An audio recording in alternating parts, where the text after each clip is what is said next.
আজ আমি আপনাদের জন্য নিয়ে এসেছি দারুণ টেস্টি একটা রেসিপি, যেটা লাঞ্চ বা ডিনারে বানিয়ে নিতে পারেন। বানানো খুবই সিম্পল আর ঝটপট বানিয়ে নেওয়া যায়। আমি রিকোয়েস্ট করব এইভাবে একবার এক টিক্কা মশলা কারি বানিয়ে নিন আর পরিবারের সবাইকে খাওয়ান, তারপর দেখুন কি পরিমাণে প্রশংসা পান। নমস্কার বন্ধুরা, কিচেন টেকনিকে আপনাদের সবাইকে স্বাগত। আমি মধুমিতা। আজ নিয়ে এসেছি একটা দারুণ স্বাদের রেসিপি, চলুন দেখে নেওয়া যাক। এক টিক্কা মশলা কারির জন্য আমি এখানে 4টে ডিম নিয়েছি। এটা হার্ড বয়েল রয়েছে। আপনারা ডিমটাকে হাই ফ্লেমে 10 থেকে 12 মিনিট মতো ফুটিয়ে নেবেন, এতে করে হার্ড বয়েল হয়ে যায়। এরপরে ডিমগুলোকে কেটে নেব। তার জন্য দেখুন আমি একটা কাটার নিয়েছি, এগ কাটার। এটা মার্কেটে আপনারা খুবই সহজে পেয়ে যাবেন কিংবা অনলাইনেও পেয়ে যাবেন। এখন একটা কাটারের মধ্যে দু রকম ভাবে ডিম কাটা যায় সেটা রয়েছে, তবে আমি এই সাইড ভাবে কাটা যাবে সেটা দিয়েই কেটে নেব। প্রথমে দেখুন একটা ডিম আমি দেব, তারপরে এটাকে চাপ দিলে খুব সুন্দরভাবে দেখুন স্লাইস ভাবে কেটে যাবে, পাতলা পাতলা একদম। একটুও কুসুম কিন্তু বাইরে বেরিয়ে যাবে না। দেখুন এইভাবে আমার ডিমগুলো একদম কেটে নিয়েছি। সবকটা ডিম আমার একই রকম ভাবে আমি কেটে নিয়েছি। দেখুন 4টে ডিম কেটে বেশ অনেকটাই স্লাইস বেরিয়েছে, একদম পাতলা কয়েনের মতন লাগছে দেখতে। এরপর আমি একটা পেস্ট তৈরি করে নেব। তার জন্য একটা মিক্সিং জার নিয়েছি, তাতে আমি বেশ কিছুটা পরিমাণে ধনেপাতা দেব, তবে ধনেপাতার পরিমাণটা একটু বেশি হবে। আমি এখানে 11টি ধনেপাতা ব্যবহার করেছি। পরে দিয়ে দেব 3টে কাঁচা লঙ্কা, তবে ঝালটা আপনারা নিজেদের টেস্ট অনুযায়ী দেবেন। আর একটা দেব বড় সাইজের টমেটো। টমেটোটা পেস্ট হওয়ার জন্য আমি একটু ছোট করে কেটে দিয়েছি। এরপরে এই 3টে উপকরণ একসাথে খুব ভালোভাবে পেস্ট করে নেবেন, তবে এখানে কোনো জলের প্রয়োজন নেই যেহেতু টমেটো রয়েছে। দেখুন পেস্ট তৈরি করা হয়ে গিয়েছে, পেস্টটা খুবই স্মুথ হয়েছে। এরপরে আমি নিয়ে নেব একটা বড় সাইজের পেঁয়াজ। পেঁয়াজটাকে আমি এখানে গ্রেট করে নিয়েছি, তবে আপনারা চাইলে পেস্ট করেও নিতে পারেন, তবে পেঁয়াজটা এখানে কুচিয়ে ব্যবহার করবেন না, এতে করে গ্রেভিটা স্মুথ হবে না। আর নিয়েছি 2 টেবিল চামচ ফেটানো টক দই। টক দইটা রুম টেম্পারেচারের টক দই নেবেন।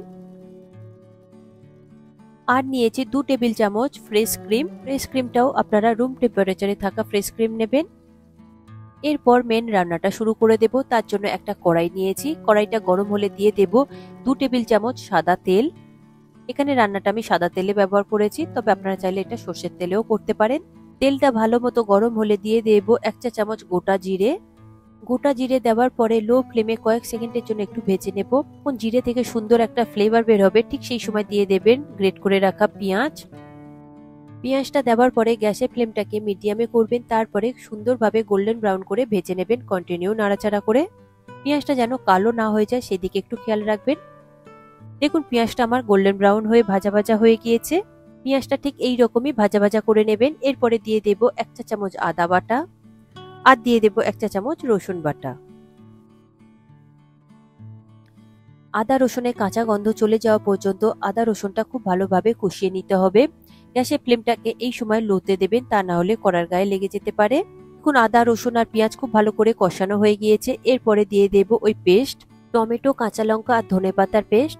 দেওয়ার পরে গ্যাসের ফ্লেমটাকে মিডিয়ামে করবেন, দিয়ে কন্টিনিউ এটাকে নাড়াচাড়া করবেন যতক্ষণ না এই মশলা থেকে তেলটা রিলিজ করছে। এখন মশলাটা কষানো হয়ে গিয়েছে, তেলটাও রিলিজ করতে শুরু করে দিয়েছে। এরপরে দিয়ে দেব স্বাদ অনুযায়ী নুন, দিয়ে দেব হাফ চা চামচ হলুদ গুঁড়ো, দেব 1 চা চামচ জিরে গুঁড়ো, দেব 1 চা চামচ ধনে গুঁড়ো, কালারের জন্য দেব 1 চা চামচ কাশ্মীরি লঙ্কার গুঁড়ো আর দেব হাফ চা চামচ গোলমরিচ গুঁড়ো। এরপরে গ্যাসের ফ্লেমটাকে লোতে করে দেবেন, তারপরে খুব ভালোভাবে এটাকে কষিয়ে নেবেন। দেখবেন মশলা থেকে একটা তেল ছাড়তে শুরু করবে, ঠিক ততক্ষণই আপনারা কষিয়ে নেবেন। তবে মশলাটা আপনারা কন্টিনিউ নাড়াচাড়া করবেন, তা না হলে কড়ার গায়ে লেগে যেতে পারে। দেখুন মশলাটা খুব সুন্দরভাবে কষানো হয়ে গিয়েছে, তেলও ছাড়তে শুরু করে দিয়েছে। এরপর আমি দিয়ে দেব ফেটানো টক দই, তবে এই সময় গ্যাসের ফ্লেমটাকে বন্ধ করে দেবেন, তা না হলে টক দইটা ফেটে যেতে পারে। আর দিয়ে দেব ফ্রেশ ক্রিম। এরপরে খুব ভালো করে মশলার সাথে এটাকে মিশিয়ে নেব, তবে এই সময় কিন্তু এখনো গ্যাসের ফ্লেমটা আমি বন্ধ রেখেছি। আমি 2 মিনিট মতো এইভাবে কষিয়ে নেব। দেখবেন ফ্রেশ ক্রিম আর টক দই দেওয়ার সাথে সাথেই তেলটা খুব সুন্দরভাবে রিলিজ করতে শুরু করে দেবে, যেহেতু কড়াইটা এখনো অনেকটাই গরম রয়েছে তাই। 2 মিনিট পরে গ্যাসের ফ্লেমটাকে আমি অন করব, তারপরে লোতে দেব, দিয়ে একটু ফুটতে দেব। দেখুন তেলটা আরো সুন্দরভাবে রিলিজ করতে শুরু করে দেবে। এরপর দিয়ে দেব স্বাদ অনুযায়ী নুন আর দিয়ে দেব হাফ চা চামচ চিনি। যেহেতু এখানে টক দই আর টমেটো রয়েছে, এতে স্বাদের একটা ব্যালেন্স হয়। এইভাবে আরো 1 মিনিট মতো একটু ভালোভাবে নাড়াচাড়া করে নেব লো ফ্লেমে। এরপর দিয়ে দেব 1 চা চামচ গরম মশলা গুঁড়ো, গরম মশলা দেওয়ার পরে খুব ভালো করে মিশিয়ে নেব। দেখুন খুব ভালো করে মিশানো হয়ে গিয়েছে। এরপরে আমি দিয়ে দেব মিক্সিং জারে হাফ কাপ পরিমাণে আমি জল দিয়েছি, সেটা ধুয়ে আমি জলটাকে দিয়ে দেব। জলটা দেওয়ার পরে খুব ভালো করে একটু মিশিয়ে নেব, নিয়ে এটাকে একটু ফুটতে দেব। গ্রেভিটা যখনই ফোটা শুরু করবে আর উপরে দেখবেন তেলটা ভেসে উঠবে, ঠিক সেই সময় দিয়ে দেব কেটে রাখা ডিমগুলো। তবে ডিমগুলো খুব সাবধানে দেবেন, তা না হলে কিন্তু কুসুমগুলো খুলে যেতে পারে। তাই খুব আস্তে আস্তে আমি দেখুন ডিমগুলো দিয়ে দিয়েছি। দিয়ে খুব হালকা হাতে এটাকে একটু নাড়াচাড়া করে দেব। গ্রেভির সাথে হালকাভাবে একটু মিশিয়ে দিচ্ছি যাতে কুসুমগুলো না ভেঙে যায়। দেখুন খুব সুন্দরভাবে হালকা হাতে আমি মিশিয়ে নিয়েছি। এরপরে এটাকে আমি 3 থেকে 4 মিনিট মতো লো ফ্লেমে ফুটতে দেব।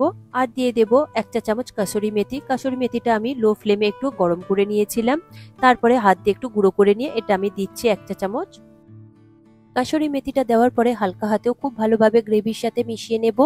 তবে খুব বেশি তাড়াহুড়ো করবেন না, তাহলে ডিমগুলো ভেঙে যাবে, কুসুমগুলো বেরিয়ে যাবে। দেখুন খুব সুন্দরভাবে মিশানো হয়ে গিয়েছে। এরপরে আমি দিয়ে দেব উপর থেকে কয়েকটা কাঁচা লঙ্কা চেরা, আর দেব অল্প করে একটু ধনেপাতা কুচি।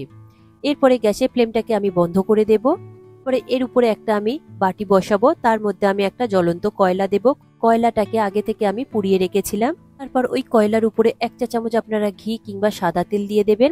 দিয়ে এটাকে খুব তাড়াতাড়ি ঢাকা দিয়ে দেবেন, যাতে এর সুন্দর স্মোকি ফ্লেভারটা খুব সুন্দরভাবে এই গ্রেভি আর ডিমের মধ্যে চলে যায়। এইভাবে আপনারা 10 মিনিট মতো রেখে দেবেন।